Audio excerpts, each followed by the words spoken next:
There you go. Hare Krishna, dear devotees. Welcome to this week's session of remembrances of our dear Guru Maharaj. Please let me begin by offering my humble obeisances. And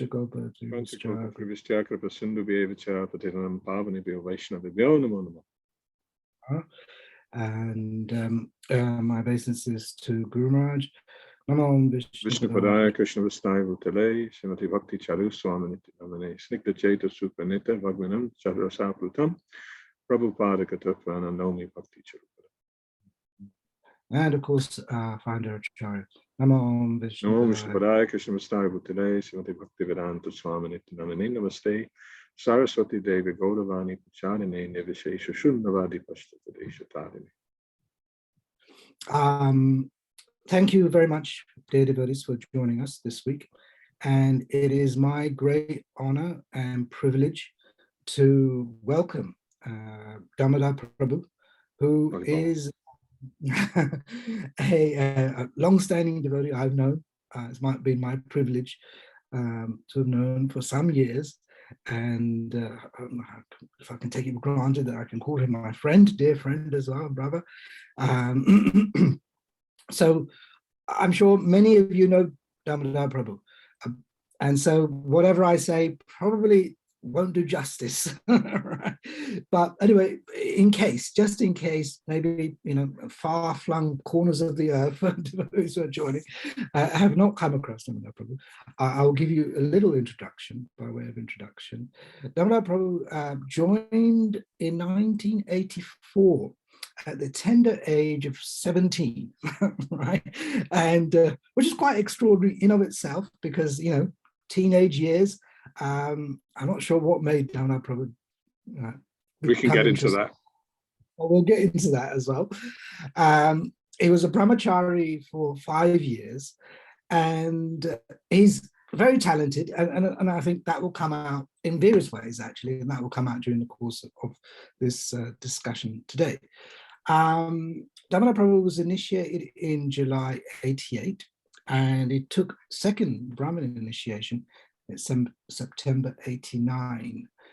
And it's clearly evident that Guru Maharaj saw a very capable disciple, a very talented individual, and he actually took up the role of temple president at ISKCON Belfast between 91 and 92. Right. And then after that, if that wasn't enough, he took on the challenge of temple president at Radha Londonishwara in London, central London, between 93 and 95. And then climbing to the, further progressing in his career, I suppose, in ISKCON and devotional career, he took up the challenges of being temple president at Bhaktivedanta Manor between 1995 and 98. And I think during those years, he developed an interest in self-development and corporate development, and worked for Stephen Covey. Many of you may have come across him. Stephen Covey wrote a notable book, famous book, 7 Habits of Highly Effective People. Right? And so he was with Stephen Covey, it's a consultancy company, between 96 and 2004. And having worked since 96 in this, as I say, the field of leadership development and personal development, including 4-year stint at PwC, PricewaterhouseCoopers, again, a internationally renowned business consultancy company. Then moved to Australia in 2005. Is now married to a wonderful devotee, Radha, there, and they have 3 children, Lalita, Radha, and Rohini. Lalita and Rohini are, in and of themselves, also initiated by His Holiness Indradruma Maharaj. And now, of course, Damodar finds himself in the proud position of a grandfather to Mirabai and Vrindavani. And very proudly, I guess, a privileged position. There's 4 generations of their family who are devotees connected to ISKCON, which is a wonderful, wonderful achievement. Actually, we reflect back, 4 generations of the family have been connected, are connected to ISKCON devotees, and devotees themselves. They live and worship at New Govardhan Farm. Damodar Prabhu has written 2 books in the field of leadership called Expertship, and basically how professionals can increase their impact and influence, irrespective of what field they work in. And he has also a strong affinity to kirtan. Right. That's a little bit by way of introduction, and I think I might want to add, actually. I mean, I first met Damodar probably in 89, around 89. Yeah. Around 89, at Radhaneshwar Temple. He was a young brahmachari then, and it was quite evident, even at that stage, he was expert in giving classes. He knew shastras, scriptures very well, inside out, if I can say that. And he also was a very good cook. I remember assisting Damodar Prabhu with Sunday lunch feast, and he would make this sweet rice with a hint of camphor. I still remember that in the kitchen in the basement, and in the space of a couple of hours, the Sunday feast was ready. For 200-300 people, it was cooked and prepared. Right. So he's an expert cook. He's very knowledgeable in our scriptures, and he's very good at kirtan. Right, excellent kirtan mridanga player and singer. And I recall distinctly, I think probably about 1990-91, when we were both in Mayapur, right? And there weren't many Western devotees, I guess, from England at least, in Mayapur visiting at that time. But I think it was during the time when Guru Maharaj had organized these pilgrimage trips, Mayapur, Vrindavan, and Jagannath Puri. And there was always a competition during Mangalati to lead Nishingadev prayers, right? And you had to stand in a particular place, right, to lead the Nishingadev prayers. And the brahmacharis locals knew exactly where that was. And if you were there and you had your mridanga, you began, right? So obviously Damodar quickly sussed this out, right? He got himself there just as they set up the microphone, and he led Nishingadev prayers during the Mangalarti. And just his singing, Bengali style, playing on the mridanga, Bengali style, it was one of those like jaw-dropping moments. It's like, you can just imagine all the brahmacharis looking around. It's like, what? They just didn't expect a sort of Western-bodied devotee to be able to sing and play mridanga like that. But that's just, as I say, entirely reflective of the kind of mood, internal mood that Damodar has, actually. And also another thing I remember, Guru Maharaj actually asked him to give class, Srimad Bhagavatam class, in Mayapur. And it must have been a very nerve-wracking moment. I'm not sure I could have ever done that. And, so Mayapur, 200-300 devotees, sannyasis, Guru Maharaj's god brothers. Guru Maharaj sat there as well, and Damodar had the opportunity to give Srimad Bhagavatam class as well. And he rose to the challenge and the occasion. It was a really good class. Although I'm sure inside it was quite a nerve-wracking moment. So those are the 2 things I sort of do distinctly remember, and a few things like that. And over the years, we've had kind of, interactions, very friendly interactions. And it's, as I say, it's been my privilege to have a senior god brother like Damodar Prabhu. So that's a little bit by way of introduction. So what I'd like to do is maybe begin by, I suppose, like where Damodar Prabhu started, actually, when he joined at the age of 17, tender age of 17. So sort of kind of made you interested, I suppose, in Krishna consciousness, when I guess most teenagers of that age would probably not have been really? I'm sure would have been interested in other things.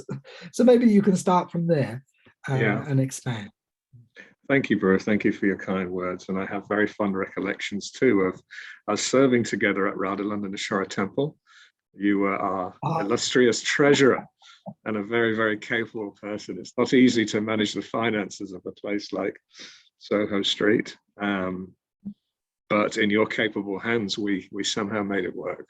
So I will always be grateful for that. So yeah, how did I, well, anyone who was doing their math as you were talking through the 4 generations will realize there's a generation above me. So my uncle and aunt joined ISKCON in the early 70s. They used to go to Berwick Place, and they were a couple of the first devotees at Bhaktivedanta Manor when the Manor opened in 73. Punya Shloka, my uncle, Srila Prabhupada's disciple, used to tend the cows. That was his service there. And he also did some gardening and so on. He was a pujari and so on. And then he went and spent a few years in India. He learned to cook in India, actually, in the Hyderabad temple.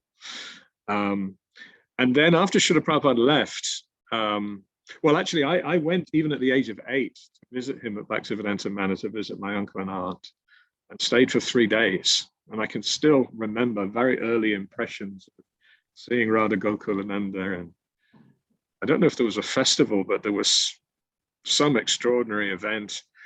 And somehow I even have some recollection of circumambulating the deities, which may not have even been possible, but somehow that's the way it is in my memory. So deep impressions from an early age. In 78, after moving back from India, Punishloka and Devaki Priya, his wife, they were living about 10 minutes walk from where I grew up. So I'd be about 11 years old at this time. And, you know, as a kid goes into that phase of living, he wants to escape home as much as possible. And they were the funky retreat for me to go just 10 minutes down the road. My grandma, who raised me, used to trust me to walk there. And I often used to spend a lot of time there. In some ways, it was almost my first family. I had cousins, Kalindi, Jamuna. I used to play with them. And I remember just being deeply impressed by the character and the values of my uncle and aunt. Never really saw Krishna consciousness as strange, because having been exposed from an early age, I would even say I never really had a conversion experience, which is probably true of most Westerners. It was just a gradual osmosis over many, many years. I used to go and spend my entire summer holidays, 5 weeks at a time, on their farm when they moved out to Wales. And it was the simple living, high thinking ideal that, you know, Prabhupada preached. This was a pre-industrial farm, 5 acres, no running water, no electricity, milk the cows by hand, make butter by hand, pull the evening meal out of the ground in terms of the vegetables and so on. And my uncle taught me how to cook. And I was so charmed by their values. Each night we'd talk into the wee hours of the morning about his experiences in India, about Krishna Leela. We'd have kirtan every evening. We'd have prasadam every evening. And it just enlivened me. As I became 14, 15, 16, I couldn't really think of anything else I wanted to do with my life than become a part of ISKCON.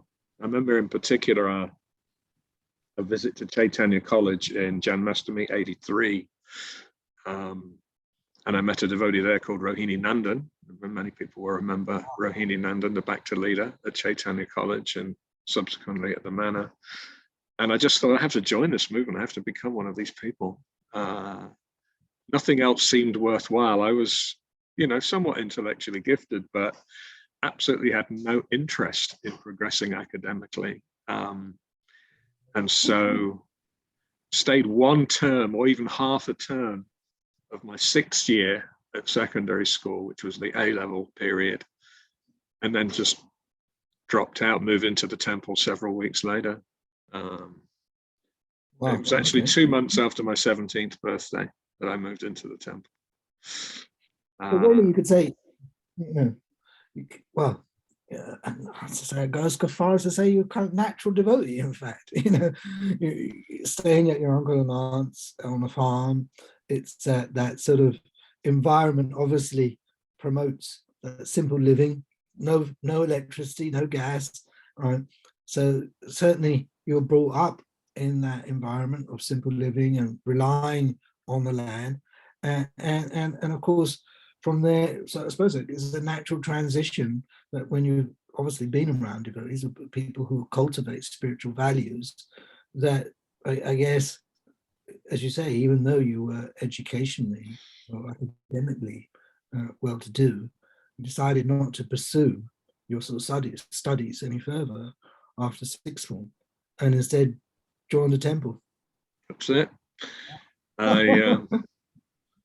And they introduced me to kirtan at a really early age. We used to have an hour or two of kirtan every evening. And it wasn't long before they were asking me to lead. I was playing the bongos and then later the mridanga.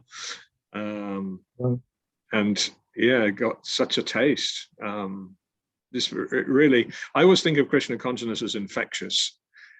And I was infected with a very strong strain with my uncle and aunt and the family.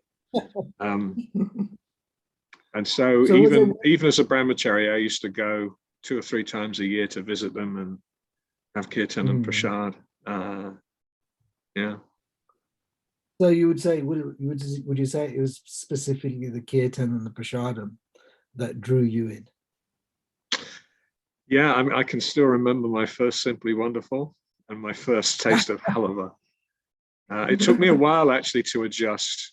Initially, I wasn't sure I liked spicy food, but there was a certain point where my grandmother always used to pack me off with spending money so I could nip to the local village 2 or 3 miles down the road and get a proper meal, in her words, because she was worried I'd been malnourished.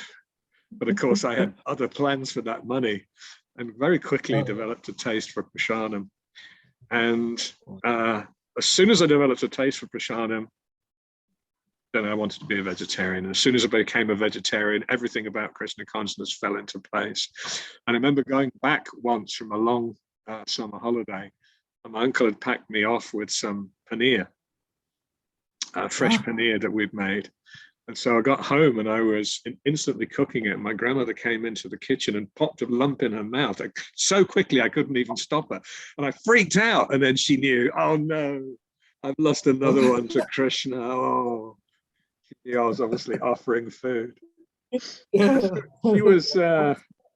was actually really supportive. And on the subject of natural devotee, I don't know about that. I think Krishna just realized he needed to have a very gradual approach, because quite honestly, if I'd just bumped into devotees on the street, I'd have probably just made fun of them or something and been on my way and wasted the chance in the human form of life. So the gradual exposure to the character of devotees, and then later getting interested in the teaching. The only book I'd read prior to joining was part 4 of the Prabhupada Leelamrita called Every Town and Village. And that's where it talks about this explosion of Krishna consciousness around the world. And again, I was just so excited. I thought I have to be a part of this movement. But what I wanted to say about natural devotee, there was a very unusual experience. Within 3 months of joining the ashram, somehow I got chicken pox.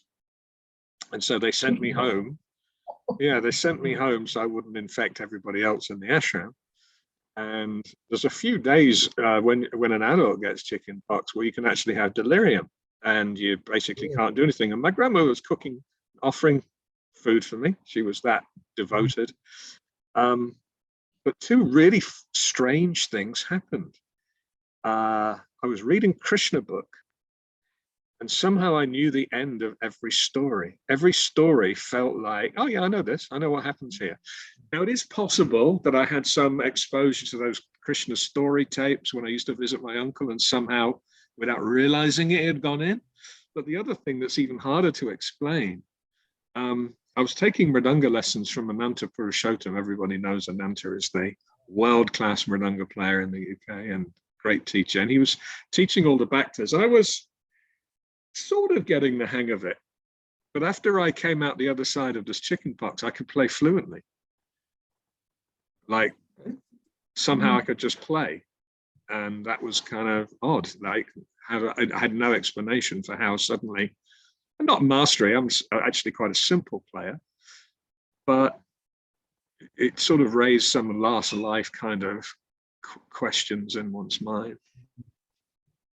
Well, no, absolutely. I mean, I think all of these things do indicate that, you know, from either previous lives or as just a natural inclination. And some people do naturally take on to Krishna consciousness far more easily than others. I mean, myself in question, you know, I joined quite late, and even then, you know, quite reluctantly, I guess, maybe. But so when you joined, I think, so you were saying you joined, became a brahmachari at Londonshire at the age of 17. I joined at the manor, and I did the Bhakti program at the manor, although halfway through the Bhakti program, Bhagavan, who was the Acharya in England at the time, cancelled the Bhakti program and exiled Rohini Nandan to Mauritius. It was, yeah, and so everything came to a crashing halt, but it was just before the Christmas marathon. And so I instantly went to the Wolverheath factory or whatever, where we were sort of putting prints together for people to sell door to door. That was the Sankirtan in those days. And it was also around that time I met His Holiness Shiva Ram Swami, and Shiva Ram Swami instantly recruited me for the Sankirtan party. And then our first posting was to Radhalandeshwara. So from about January 85, I was in London. In fact, we stayed at the Clapham House. Anyone who knows, there was a little place in Altenburg Garden? That's the right. Anyway, there was, I forget the name of it now. There was a place near Clapham Junction. Yes. We used to live there and then drive to Soho Street in the morning. They used to store the books there as well, didn't they? Maybe. Yeah. It was sort of overflow ashram because Soho Street is so limited. So when did you first meet Guru Maharaj? Yeah, okay. So because in those days when I joined, the zonal acharya system was the system, it was expected that I would just take initiation from Bhagavan. Because I was so young, they held me back for the first lot of initiations. And I thought, well, at least let's wait until you're 18 or even 19 or something. But by the time I was eligible, I'd started to develop some doubts about Bhagavan. In the background, this whole Guru reform movement was going on. There was these meetings in New Vrindavan, I think late 85. And you could see when Bhagavan was giving class, he was disturbed by it. And the fact that he was disturbed by it rang alarm bells for me. Like, you know, I thought the devotees are supposed to be humble. And I remember even going door to door in Clapham Junction one day. And I went to a house and they'd watched this program, this expose. I think it was, I can't remember which channel it was, but called The Persuaders. And it really didn't paint the movement in a particularly good light. Drishtadyumna and Bhagavan both came across very poorly. And this whole group of people came to the door when I was selling books and said, "Oh, your guru is so arrogant." And of course, I thought this was very offensive and then instantly went into defending him. But in my mind, I'm going, you may have something. And I thought there was something wrong with me. And a lot of Bhagavan's classes in those days were, you know, talking about how he shouldn't be offensive to the devotees. And I thought there was something very wrong with me, that I didn't have faith in him. I thought, in fact, somehow intuitively, pride come before the fall. I knew he was going to fall. I couldn't explain how I knew, but intuitively I knew. And I revealed my mind in confidence in January 86 to Shiva Ram Swami. I still have his letter, actually, where he said, well, don't do anything artificially, just wait. And either that faith will repair in time or Krishna will reveal what's necessary. And I think it was September 86 when Bhagavan left. And it was kind of interesting. I instantly felt a sort of sense of relief, even though I was slightly bewildered as well. And the bewilderment was, is this Krishna consciousness real, or am I bought into a set of beliefs that don't allow me to even see what I see and acknowledge what I see, and cause me to doubt what I actually see? So I went out for a little bit of a spin, and it was exactly at that time that His Holiness Bhakti Charu Swami turned up in England. So this would be autumn, maybe October 86. And he came to Soho Street, and he was giving classes in the evening on the nectar of devotion. Right. And I remember instantly being major impression. Listening to him sounded like reading one of Srila Prabhupada's purports. It sounded like an identical voice, the way he would construct a sentence, the way he would explain something, the examples. And obviously he was translating Srila Prabhupada's books. So he was so close to Srila Prabhupada's voice. That's not really a surprise. But the other things were his gentleness, his humility. I instantly thought, oh, that's what I've been looking for in a guru. That's what was missing before. And now this is someone maybe that I could surrender to. Although at that time he was not an approved initiating guru in 86, in the end of 86. But I was able to spend a little time. And I think in the GBC meetings in March 87, he got approval to become an initiating guru. And from memory, it was also the time he became co-GBC for the UK.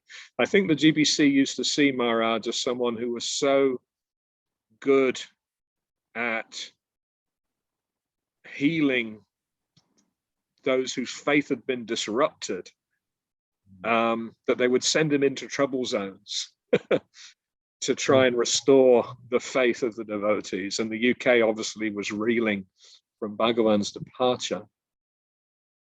And so he started coming a lot. But certainly it was his humility, his generosity, the fact that he always remembered everybody's names and therefore made everyone feel like they mattered or they were significant in some ways. These were just extraordinary things that I'd previously been missing. Like, it wasn't the mood of the devotee that I'd read about in the books, but now suddenly I had a walking, talking example of, oh, that's the pure devotee that the books talk about. Okay. So this is obviously then, just to recap a little bit perhaps. So at the time, yeah, as you say, the zonal acharya system would have been present, and during that structure, of course, if you were going to get initiated, you would have been a candidate for Bhagavan, of course. That's it. Right. And really didn't have any choice in the matter. Right. I mean, some people moved zones to go somewhere else, but generally it was frowned upon, you know. Yes, that's true. The peer pressure was, this is our acharya, local acharya. Yes, that's true. It was very rare, I think, in those days that you didn't sort of take initiation, right, from a zonal acharya in that respect. And then after the departure of Bhagavan, and yes, I mean, as you say, Guru Maharaj, the UK was reeling quite a bit, actually. It did affect the UK, as did in many other yatras as well. And Guru Maharaj, I think it's fair to say, was the obvious choice that the GB sent, parachuted into these places to sort of heal the faith of devotees. And, you know, you mentioned just his obvious humility in all the interactions. Whenever, and certainly as my experience, whenever there's sort of friction or disagreements between devotees, somehow or other Guru Maharaj is able to bring them together, right? And on the face of it, sometimes when I looked at it and I think, wow, it's just not going to happen. They're just too far apart, so to speak. But somehow, you know, Guru Maharaj has this ability, but just for his humility and, you know, maybe charm also almost, right, to actually be able to sit down with devotees and find that common ground between two parties, and actually rebuild those relationships. And certainly you mentioned, humility, generosity, and numerous times we've heard, Guru Maharaj, he would only meet you once, and then 6 months later he'd remember you again, by name. So certainly those are some very defining characteristics that Guru Maharaj has. Heart melting kirtan. Oh yeah, and heart melting, of course, absolutely. And even in those days, Guru Maharaj would cook, right? As I'm sure you're Yes. aware. Astonishing. Yeah, himself. Excuse me. And he had his particular delights, I suppose. Monk's delight being one of them, the bottomless pizza. So yeah, those are some of my favorites, or at least I certainly recall, and Chinese noodles as well. So what kind of, I suppose, having then, as you mentioned, you saw in Guru Maharaj the things which were absent, I guess, in Bhagwan. And then what point did you feel that this was the person that you could surrender to?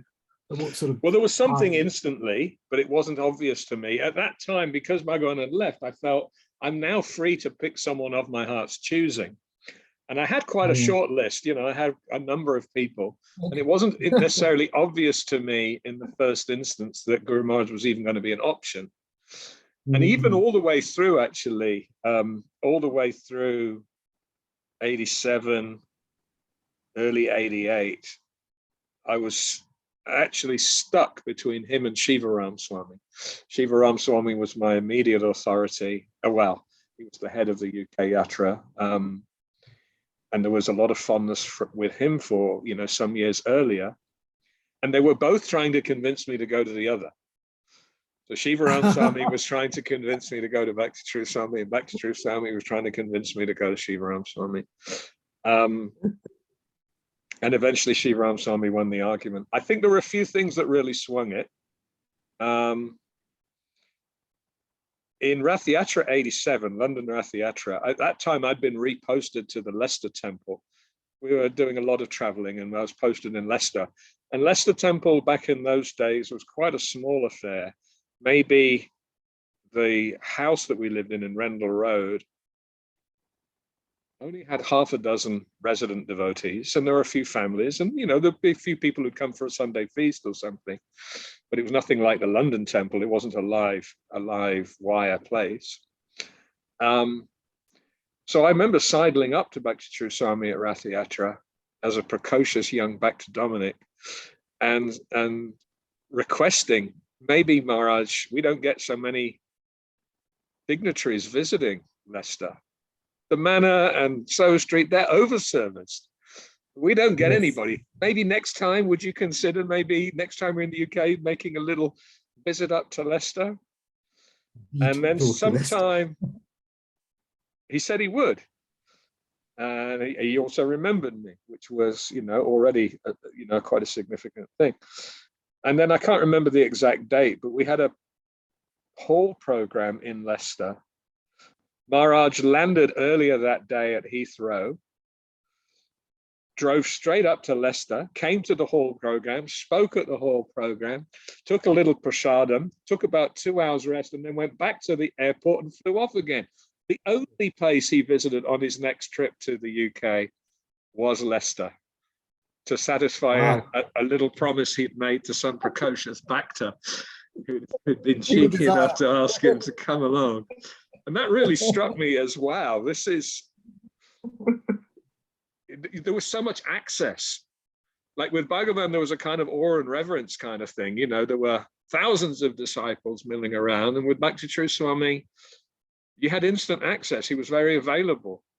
And that was also an extraordinarily attractive thing. This idea that someone can truly be a minister to my spiritual life. So, yeah, I wrote to him to ask permission, maybe I'm a bit vague about when it was. It may have been sometime late 87. Okay. And he was kind enough to accept me. And I remember writing one particular letter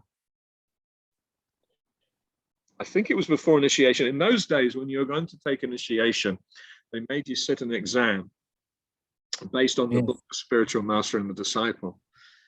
And that was this compilation of everything Prabhupada had said on the subject of spiritual master and disciple. I remember coming to some passages, there were about 4 or 5, where Prabhupada was talking about the verse of Vyavasayatmika Buddhi, and how in Srila Vishwanath Chakravarti Thakur's commentary, he said the single purpose of the disciple is to take the order of the spiritual master as his life and soul, and meditate always on that and find a way to execute that. And in fact, in one little purport, I think it's from the third or fourth canto, I couldn't give you the exact verse right now.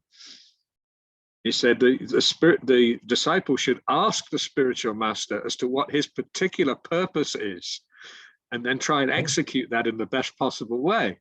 So I wrote to Guru Maharaj and said, I wonder if you can give me, you quoted that passage, I wonder, would you give me some specific instructions that I can take as my life and soul?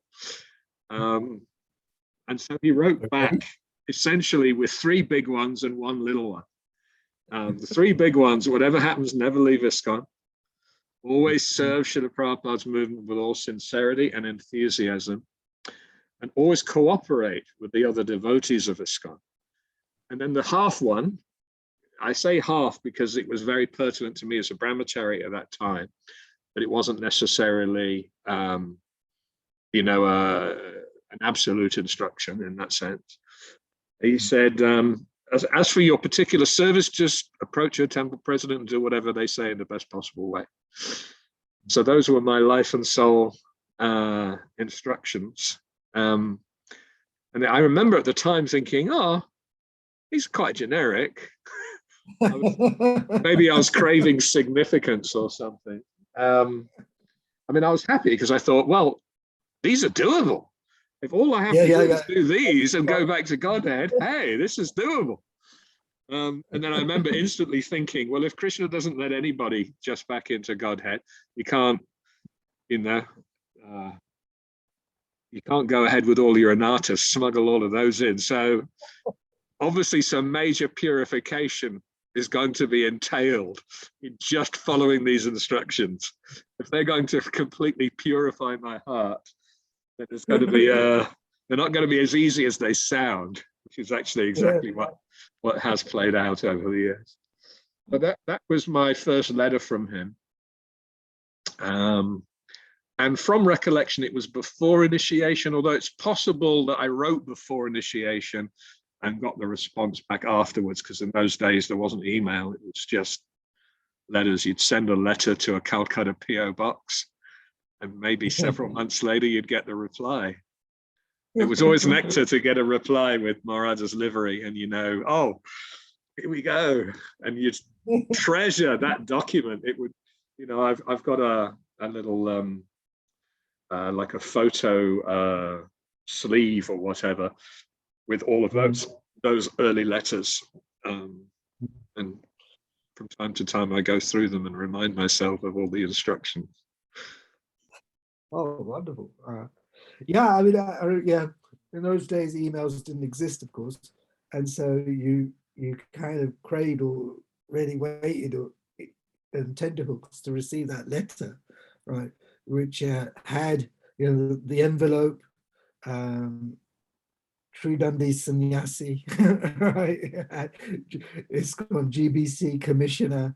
Saffron envelope with red writing, if I remember right. Yeah, and it was like, wow, when you got one of those, and it was like, everybody just crammed around just to read that letter, often in handwritten as well. Yeah. And as going back to the instructions. So one of the other instructions in that letter was, I want you to accept Shiva Swami's instructions as none different than mine.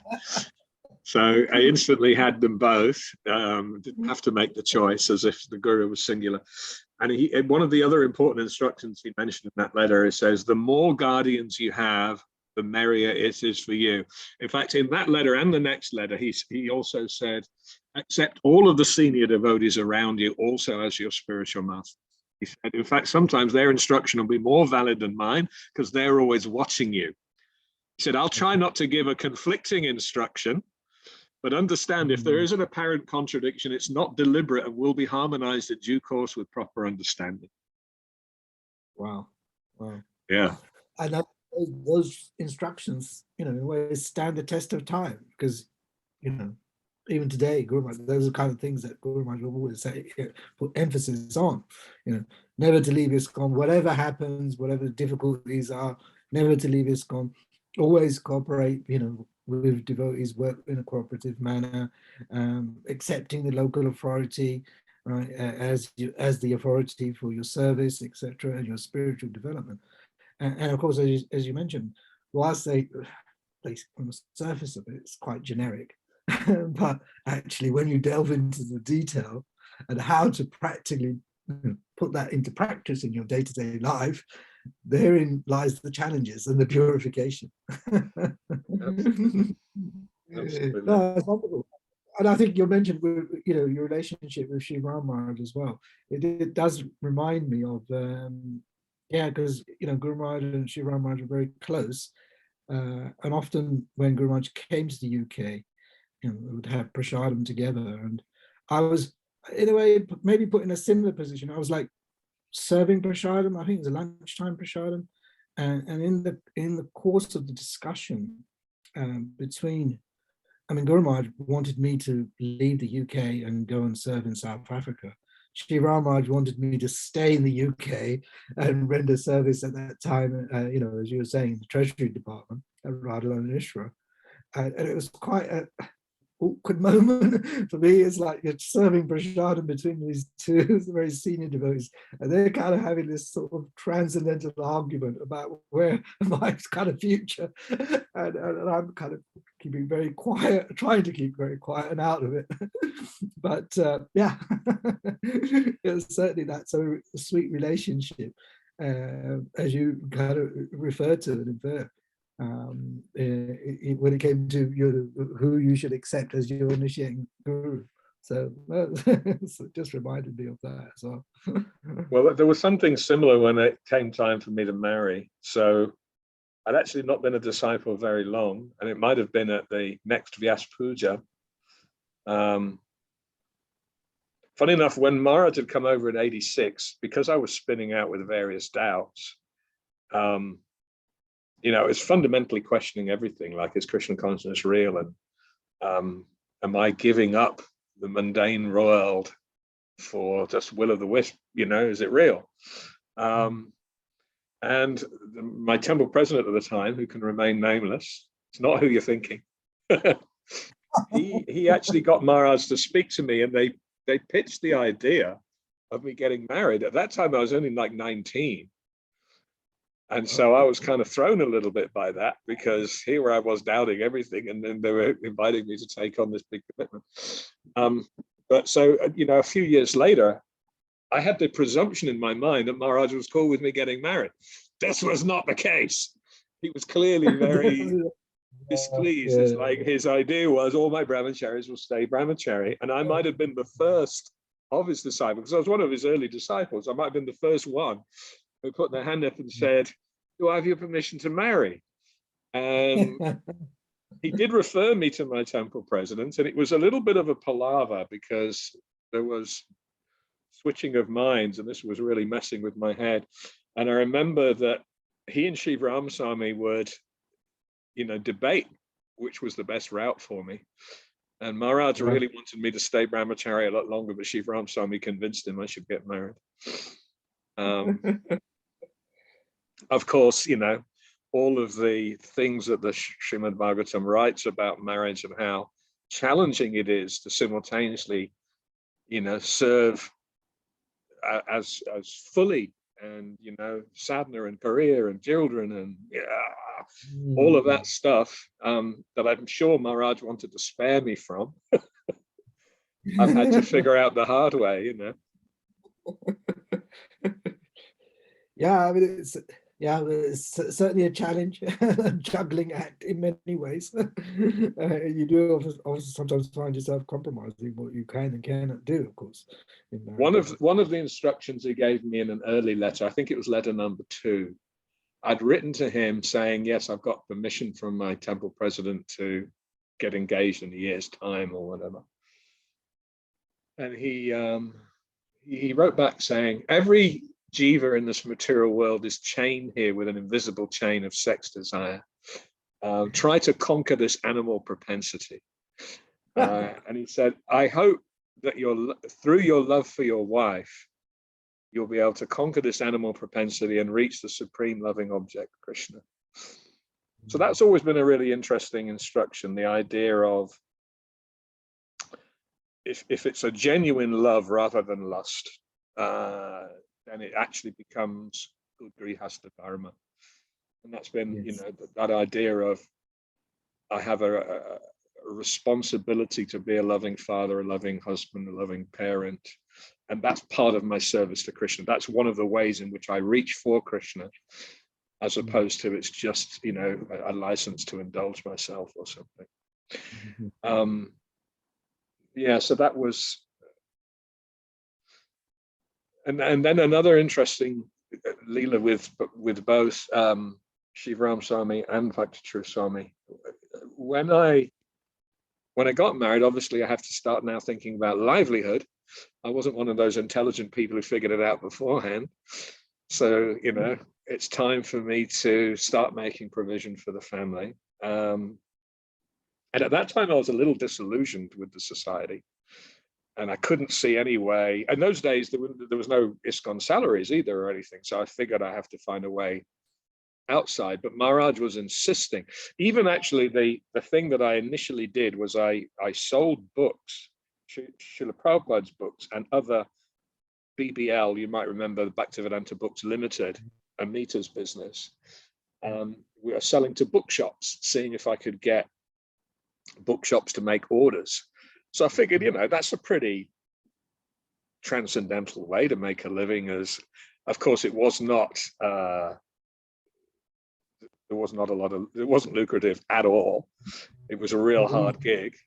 But even then, Bhakti Charu Maharaja was saying, no, I want you to work full time for ISKCON and depend on ISKCON for your livelihood. And I remember going in front of Radha Landaneshwara and saying, I have no idea how to do this. I'm so disillusioned at this point in time with the society, because I'd been a Bhakta leader and I kind of felt like I was, my services just beforehand, I'd been taking out the Harinam every day, running the lunch program, and then running the Bhakta program. And so taking out the Harinam was to try and attract people to come to the lunch program. Lunch program was trying to attract some people maybe to join the society. Bhakta program was to get them ready to fully participate. And I used to have strong arguments with my TP at the time around not everyone should join. And sometimes you get mangled when you join, and maybe we're just wanting to fill rosters because we don't have enough collectors or we don't have enough dishwashers or whatever. Is that a good reason to interrupt somebody's life? I was really disillusioned. And so I thought, how can I serve full time in this machinery that mangles people? That's how disillusioned I was. Anyway, I knew that even to hesitate to execute the order of the spiritual master constitutes a fall down. So I went in front of Radha Landaneshwara and prayed. I've got this instruction from my spiritual master. I can't imagine how I'm going to fulfill it with integrity, but I know I'm obliged to fulfill it with integrity. And I actually remember thinking, the only way I feel I could do it with integrity is if I literally had the steering wheel and I was making the judgments about the direction that society takes and so on. The next day, Shiva Ram Swami asked me to go and be the TP in Belfast. There you go. There'd been no conversation about that. The only conversation was with Radha Landaneshwara. Yeah. Made some arrangements.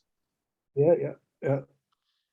That's the potency that Radha Landaneshwara have. We often hear many devotees actually who pray in front of Radha Landaneshwara, and they will fulfill your wishes. So, as one devotee said to me, be careful what you pray for. So that was quite extraordinary, and the letters I was getting from Maharaj around that time, even before I became what I call a servant leader, a TP, because the only way you should ever be a leader in a society of Vaishnavas is as their servant. But he wrote 4 or 5 letters on the trot, smashing my ego and encouraging me to just become humble. You know, he saw if there was tension in my relationship with my temple president, then it was entirely on me, because as his disciple, this was his god brother. So I should only have a humble and submissive mood and so on. And he really, really hammered that into me. Yeah, I think he was happy that I was in those kind of services for a few years. Oh, absolutely, because I think, you know, in many ways transformed, you know, Radharanieshwar Temple, and certainly when I was there, you know, serving under you, it made a big difference to the temple and the devotees there. Even at the manor, right, as well, right. Whilst I wasn't there directly serving under you, but, you know, as part of the congregation, we certainly saw, you know, the impact and the differences that you were making. So, well, we had a great team in particular at both places, but the team at Soho Street, Yumi, Parama, Vijay, Devaki for a while. There was a really tight-knit team, and it was actually one of my most joyous periods, because I felt that we just worked so collaboratively. It did feel like this is how Vaishnavas should deal with each other, and this is how Vaishnav managers should deal with the community and with the I'm sure we failed in many ways, but the spirit of collective support was extraordinarily high, and friendship. It was also there at the manor. I mean, there were some wonderful devotees that I served alongside at the manor, but the manor had other kinds of tensions. It was on a different scale, and certainly lots more sort of complexity. I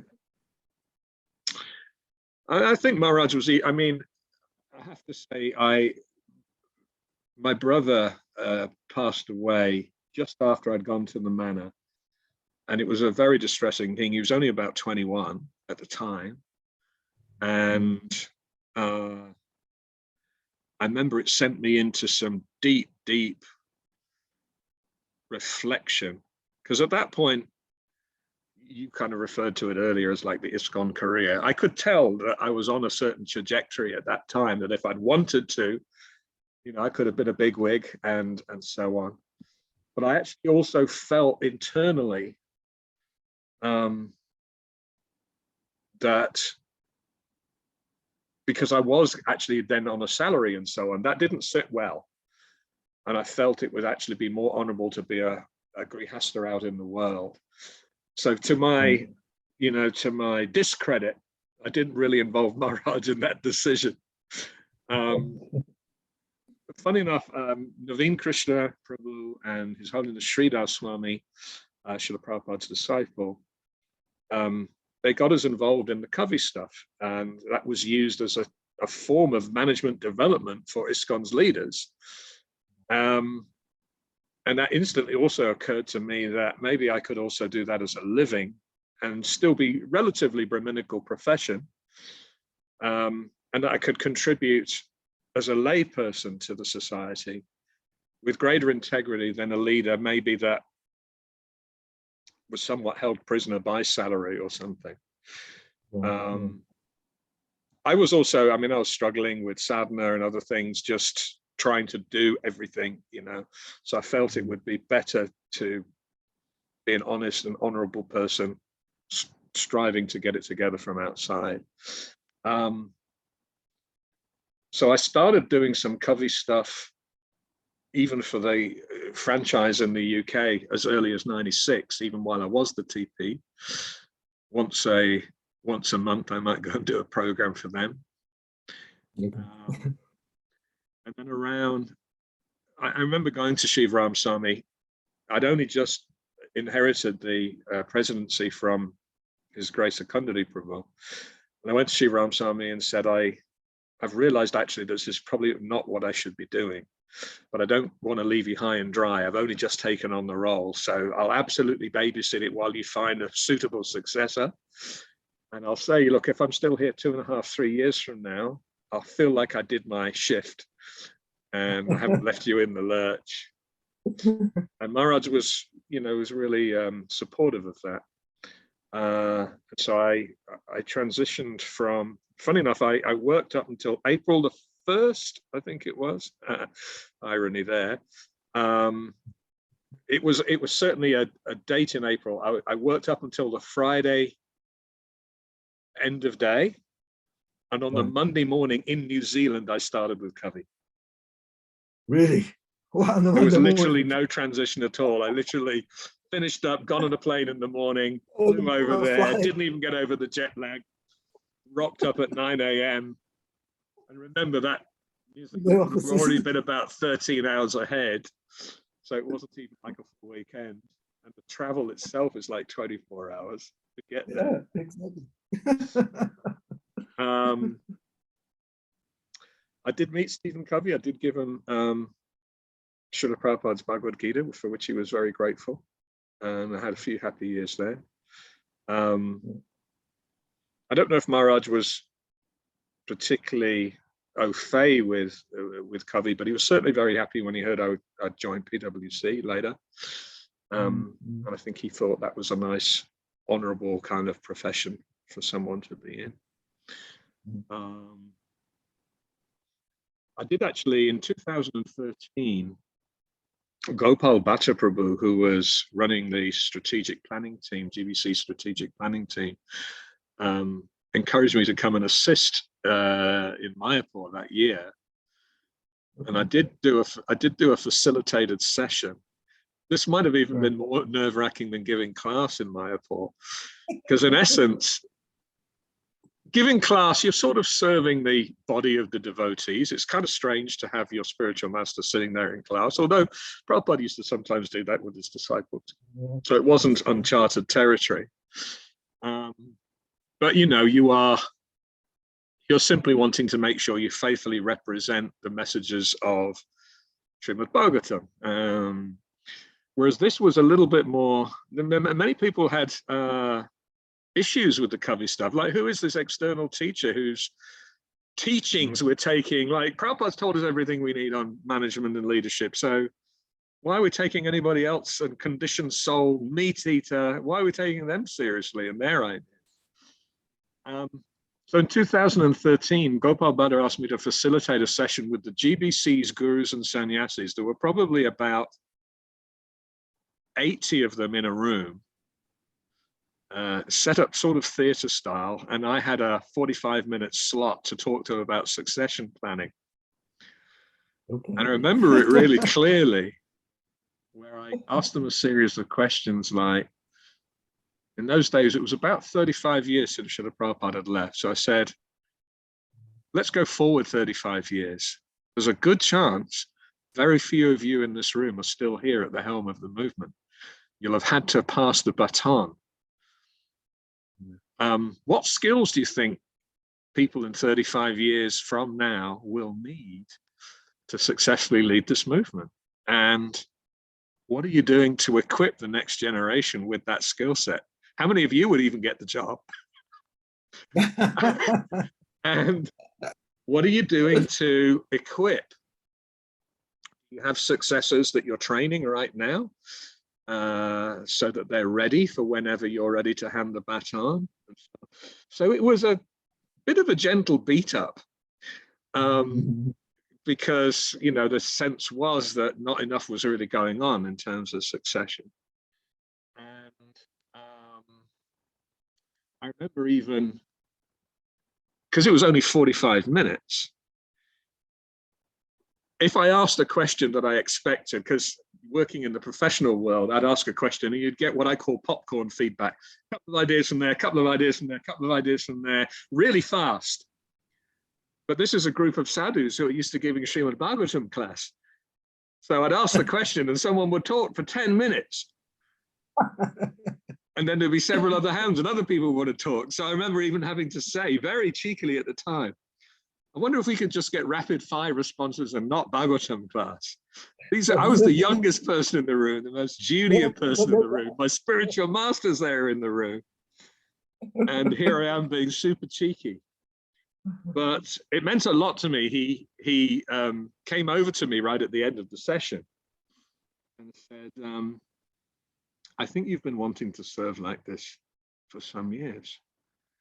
I said, yes, Guru Maharaj, this is my field, and this is how I'd like to really serve Srila Prabhupada Society, by helping it to evolve strategically and leadership development and so on. He said, yeah, I wish I'd invited you sooner. We should do this more often. That was like super sweet, encouraging, because I was so nervous. I thought, oh, I wonder if I offended the entire leadership of the society all at one go.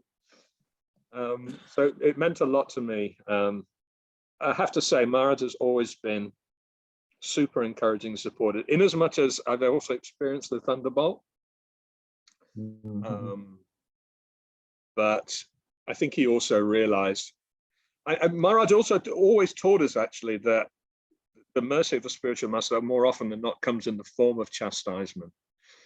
But I think I was really, really fragile. Like, if Maharaj raised his voice, he sometimes wouldn't even have to raise his voice, but just indicated some displeasure.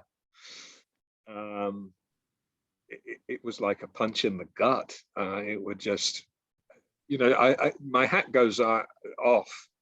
I take my hat off, I pay obeisance, I touch the feet of those devotees who served him closely for many years, like Chandrasekhar and Krishnendu and others, who were there as his traveling servant. I think you were traveled with him for a while, right? Yeah. Because I don't think, and I think Maharaj picked up pretty quickly, oh, this Damodar's really fragile. I think I'm just going to have to give him encouragement. I remember even once saying to him, I'm sorry that I have displeased you. And he looked at me really, really concerned. I've never said that you displeased me. Like, he wanted to dispossess me super quick of that.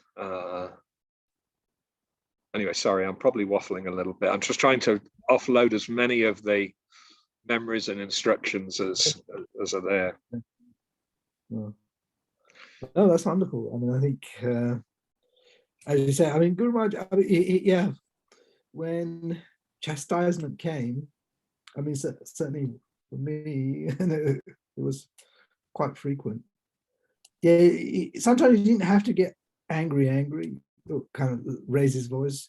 You just knew from the expression and the sort of intense look that I'd get.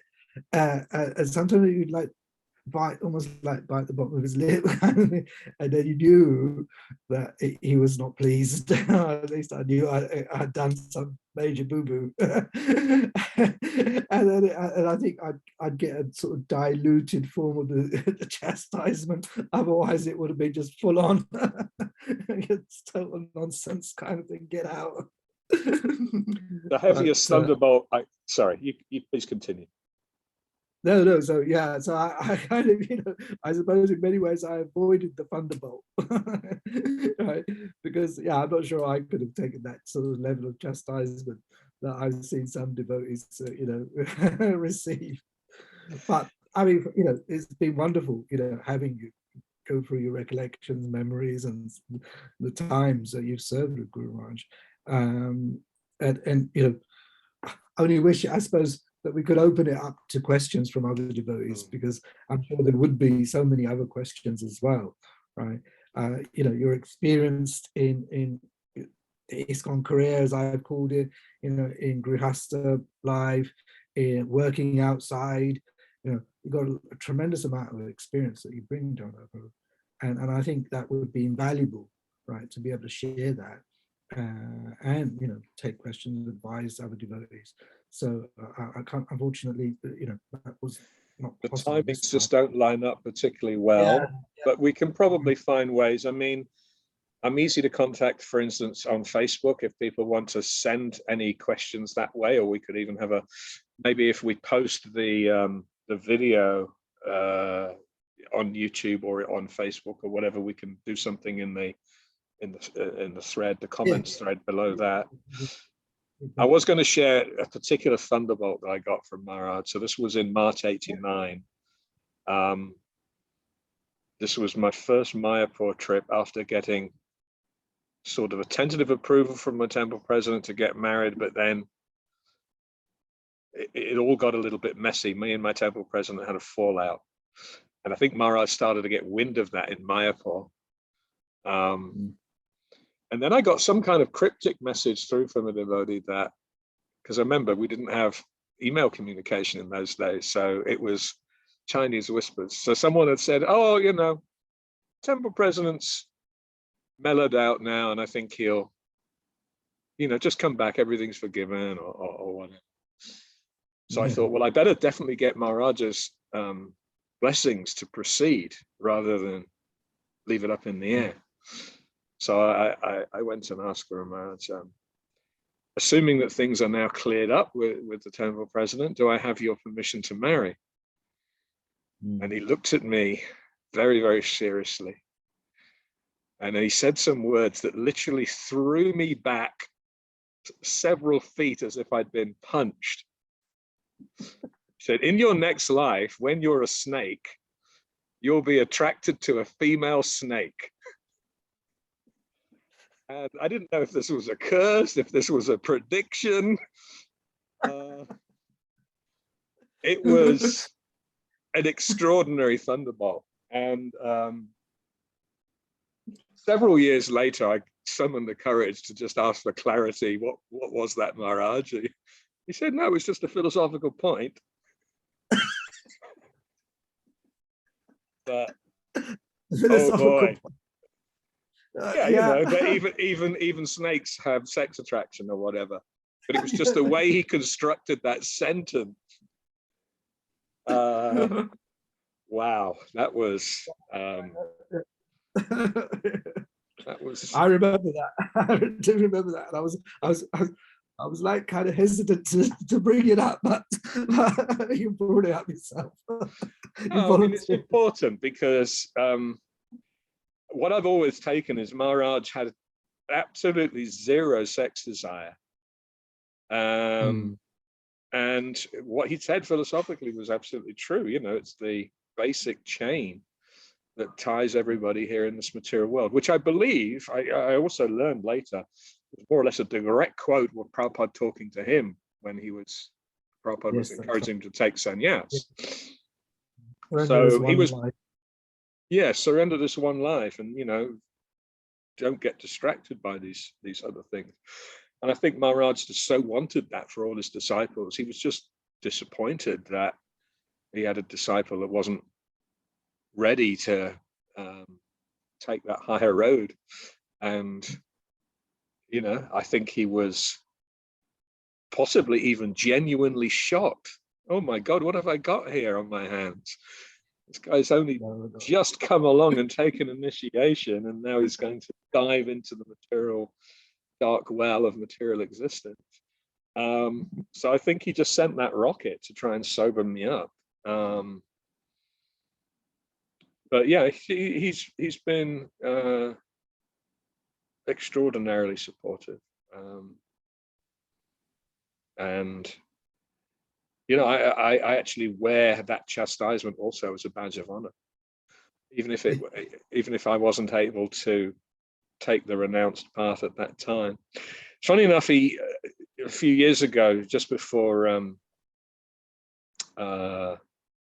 Vishaka was appointed as the TP of the manor, Maharaj called me one day in Sydney and said, look, you know, patrons want you to come back and do the role. Why are you so attached to your income? Figure out a way to make it happen. I think it was literally the next day that Vishaka was announced as the TP. Okay. So I think you remember, we were married at the same ceremony in Varshana, you and I. Yes. And Yeah. and I think he even, which was quite uncommon, but even into our vows, he put the sannyasi idea into the vow, right? That you'll stay together, this man and wife, until you take sannyas. I remember him saying it with this amused look on his face, reminding us that that is the that is the long-term objective here, to renounce the material nature. Indeed. So I wear it as a badge of honor. Well, I got a rocket. Great. I got a rocket from Guru Maharaj. No, that's interesting. I mean, yeah, I mean, as I said, I mean, I was like, I wasn't sure I should know. It's nice. It's good that you did volunteer that and actually explain it, actually, right? Because otherwise people think, oh my God, that's like almost a curse, isn't it?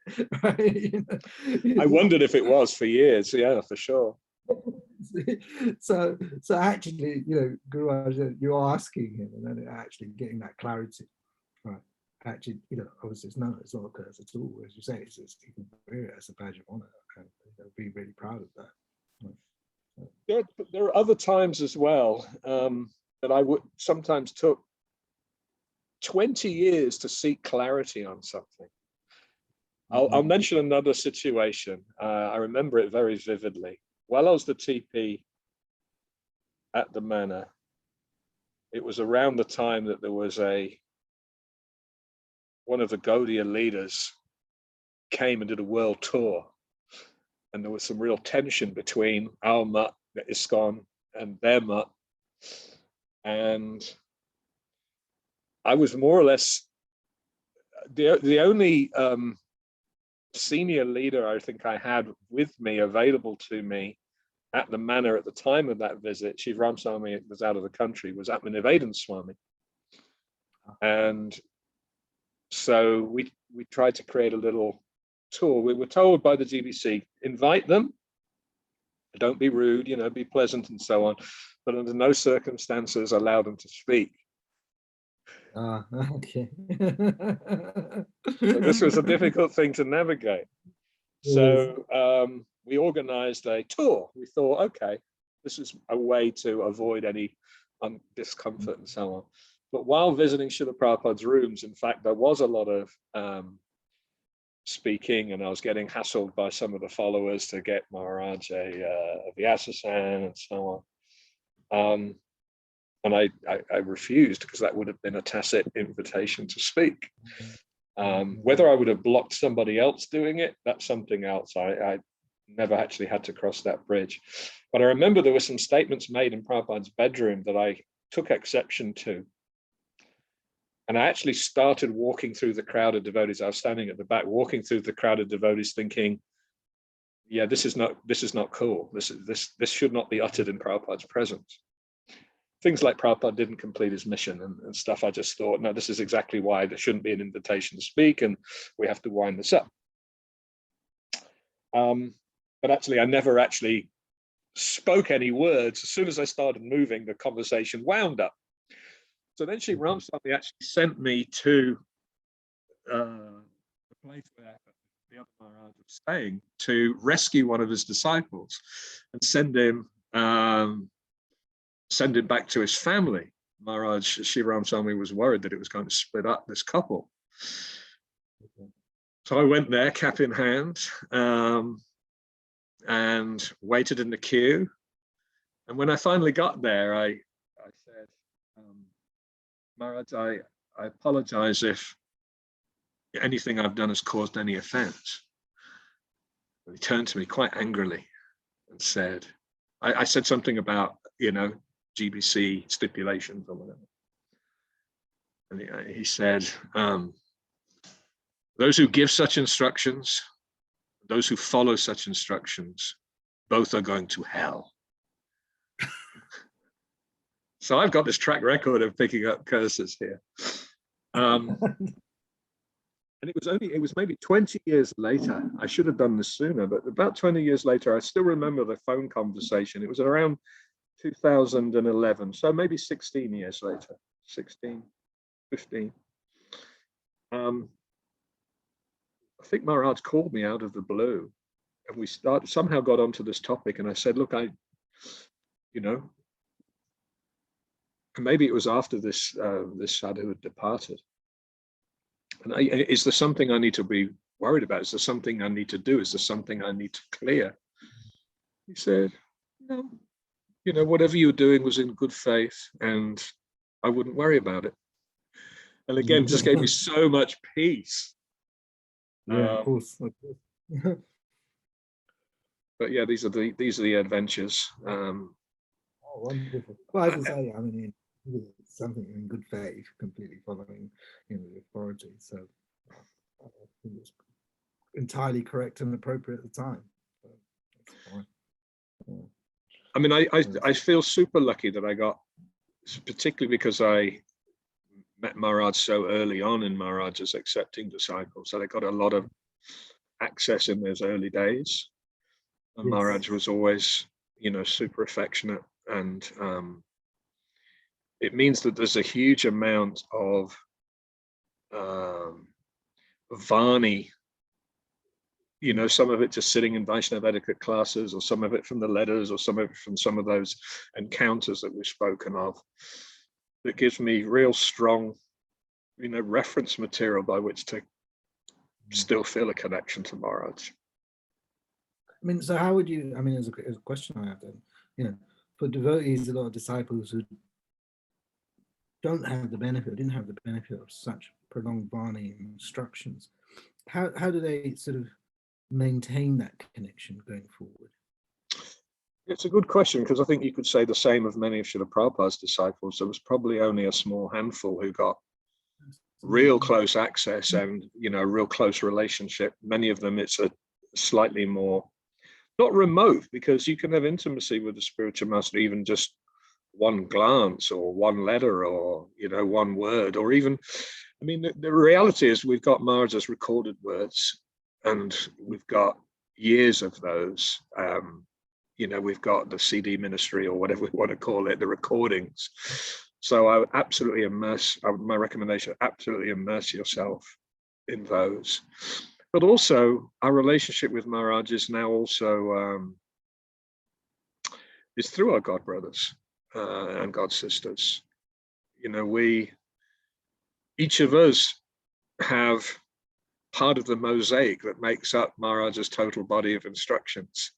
Each of us also has the realizations that we've, you know, through taking those instructions and meditating on them and implementing them, the realizations that come, which is why, I mean, Maharaj established that Ishtagosti.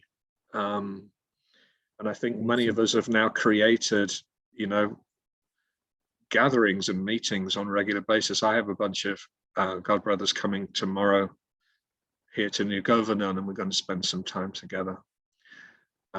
So whether it's virtual, whether it's things like this, there's lots of ways that we can still immerse ourselves in Maharaj's Vani.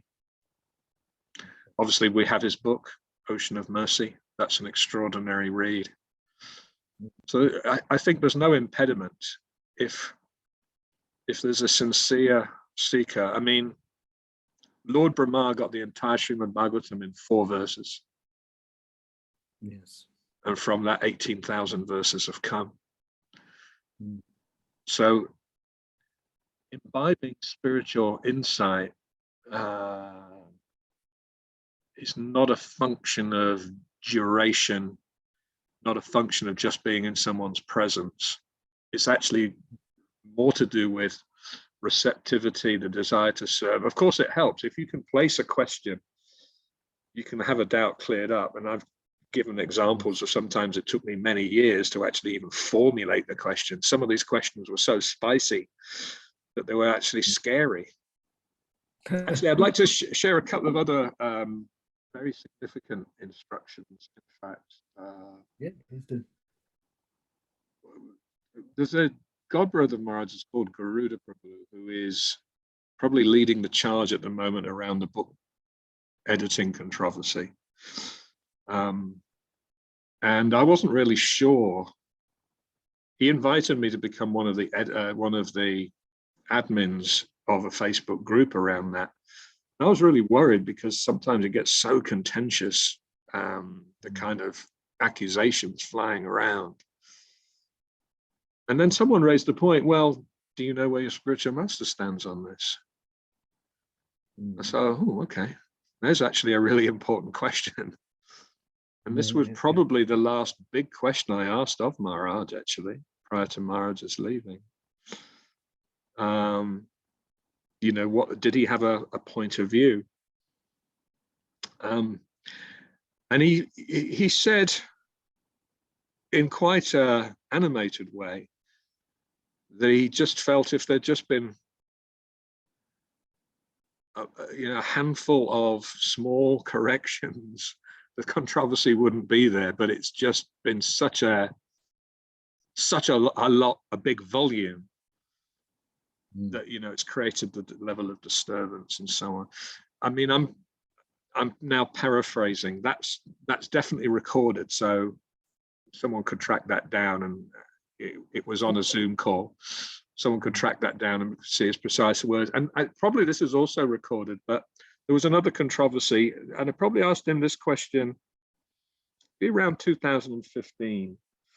There was a devotee promoting Raganuga sadhana, saying, look, I've read the books of the previous acharyas. Prabhupada did encourage us to read those books. And they talk of Raganuga sadhana, that, you're not going to get back to Godhead by Vaidhi Bhakti. And, Prabhupada hints at it, even if he doesn't extrapolate on it, but we should be introducing that. And again, because, this was a fairly feisty devotee with some serious pramanas, he was actually hard to argue with. Still, there was this doubt in my heart, well, but Prabhupada didn't introduce it. I mean, he might make mention of it, but as a practice, if it had been so central. So I formulated a question along these lines to Guru Maharaj. This was in a home program. I remember we were sitting in the garden. It was dark and trying to remember the devotee's house's name now. It'll come to me. And he said, well, it is true that previous acharyas did write about these things, but then it wasn't meant for public distribution. These were almost their private ecstasies, not meant for everybody. And then he just starts quoting Sri Chaitanya Charitamrita, not any verses you hear anyone quote ever, but verse after verse from the chapter in the Adi Leela that deals with the reasons that Lord Chaitanya comes. There's a couple of chapters with that kind of title. I think this is the internal reasons that Lord Chaitanya comes. It's like chapter 3 or chapter 4. But what was astonishing, even though, okay, maybe it's Bengali and that's, Guru Maharaj's native tongue and so on, but for someone to have this level of memory, quoting the perfect Bengali verse, explaining it, and being able to do it just off the cuff, it was actually an astonishing thing to behold. And the verses went something along these lines, that just after his departure, Lord Krishna was musing, yes, my devotees will never give up Vaidhi Bhakti because, they're sincere followers. But to gain entrance to Goloka, you actually do need to have developed spontaneous love. So this was the conundrum. And actually, to some extent, Krishnadas Kaviraj Goswami doesn't explicitly say, and therefore I came as Lord Chaitanya. But it's inferred that this was the reason. Because he just say, I will descend and I will teach, love of Krishna as it was experienced in Goloka Vrindavan. He certainly doesn't say, I'll come and introduce Raganuga practices. Some people may argue that his own sadhana, or Chaitanya's sadhana, was Raganuga. And then Guru Maharaj jumps straight to Navadvip Mahatmya. Now, people have heard of this book, but I wonder how many people have actually read this book and can quote from it. And he went straight to a conversation between Lord Nityananda and Srila Jiva Goswami, where Lord Nityananda essentially says, by serving Lord Chaitanya in Dasya Ras, all of the other higher rasas become available to that individual. And then he just concluded, so Srila Prabhupada seems to have been working on that basis. End of response.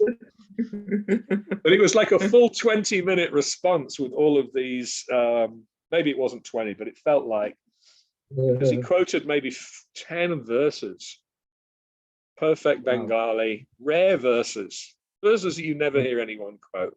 One of them was a recognizable verse, but none of the others. That was astonishing. And so it is certainly wonderful to be able to place questions to Guru Maharaj. But, you know, Guru Maharaj has senior disciples like Bhakti Prem Maharaj, and there's another Maharaj whose name I currently can't. Bhakti Prabhu Maharaj. Bhakti Prabhu Maharaj. So you can place questions to those devotees who've been around Maharaj's teachings. And of course, as I said earlier, more guardians they have, the merrier it is for you. Guru Maharaj taught us to see that entire generation of his god brothers as guides for us. Of course, we can be discriminating. You know, do they know Shastra, and are they good examples, and so on. But we shouldn't be so precious that we think, oh, I missed the boat, you know, this was the one person I could look to. That's actually quite a neophyte attitude. This was the one person. You know, it's a little bit like Yudhishthira couldn't find anyone more fallen than him, and Duryodhana couldn't find anyone more advanced than him when they were both sent out by Drona. So we should find sources of inspiration everywhere and not think, you know, the Guru is just a singular thing. You know, Vandehang Sri Guru Sri Yuta Kalam Sri Gurun Vaishnavangscha. So Prabhupada's created this extraordinary organization where we have uncles, we have brothers, sisters, aunties. We have Prabhupada's books. There's no shortage of Vani, which we can perfect our lives. Well, it's wonderful. I mean, because, you know, to think otherwise, I think then, you know, sort of, yeah, I mean, diminishes Prabhupada's position, potency. It's like it's only like one person that's Prabhupada vested this in, right? And as you say, the more gurus that we can turn to for guidance, devotees, senior devotees we can turn to, then that's all the more better for us. So, no, absolutely. Well, and if we're in the right mood, like, you know, we Tene Brahma Hrida Adikavaye Muyante Yatsurya, or Tesham Satada Yuktanam Bhatatam Pratipurvakam. Krishna reveals truth. So Krishna will never leave us bereft of guidance if we're sincerely inquisitive. If we sincerely want to know, he'll figure out. Krishna can hear our question without us even posing it. Sometimes we're not even aware of the question. It's still formulating, and Krishna's sending answers. There's that famous pastime of the Brahmin in South India, who everyone was teasing because he was illiterate, but he was turning the leaves of Bhagavad Gita. And he was getting insights about Krishna as Partha Sarati and how wonderful Krishna was. There were elevated insights that many readers of Bhagavad Gita would never understand. And he didn't get that through information transfer via sound bites through the air. It was in his heart because he was sincerely following the order of his spiritual master. Prabhupada would even say, if they read one word in my books, that may be sufficient. That doesn't make sense. If we look at it purely, you know, mechanistically, it makes sense because if someone has faith, Yasya Devi Parabhakti Yatatevi Tathaguru Tasyate Katitayata Prakashante Mahatmana, because Krishna, seeing the sincere faith, he organizes that all of the understandings necessary are available to that person. So there's no block, actually. Thank you for sort of clarifying, because sometimes, you know, often you hear these things and, you know, how to address it is a concern that devotees have on many of these calls, at least with the physical departure of Guru Maharaj. how do you say maintain that relationship, right? Even more so, more important. And I think, you know, as you kind of elucidated, it's having that strong faith, that desire, and it's something that, you know, developing that relationship, it becomes a more inward-looking relationship, of course, right? And developing that relationship within the heart. So thank you for sort of clarifying that and, you know, inspiring many devotees with your answers. If you'll bear with me for an extra minute or two, Srila Prabhupada met Srila Bhaktisiddhanta Saraswati Thakur maybe 6 times. Yeah, no, absolutely. Probably a total, if you actually looked at time elapsed, of a few days max. And he got a couple of letters. And obviously he got that instruction right from the very first meeting. Even our Guru Maharaj spent 11 months with Prabhupada. Yes, he was there through thick and thin. You know, some of us have had years and years and years and years and years with Guru Maharaj. I'm not saying we're the same, but see how much Guru Maharaj was able to imbibe. So I think the quality of the connection, it's a little bit like, you know, if you've got an old dial-up modem versus you've got really broadband Wi-Fi or whatever. If you're in the right condition of receptivity, there's an awful lot that can be transferred in a very, very brief period of time. And if you've not got the right mood, you've still got pixels after 35 years. 35 years, the picture is, you can't even tell what the picture is yet.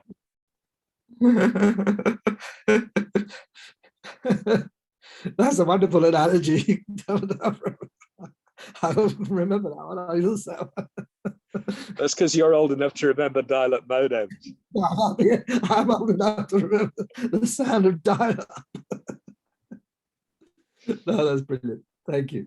Thank you. My pleasure. No, thank you for the opportunity to speak to you. Pleasure. Appreciate, you know, you're taking your time out. It's probably gone 10 o'clock in, you know.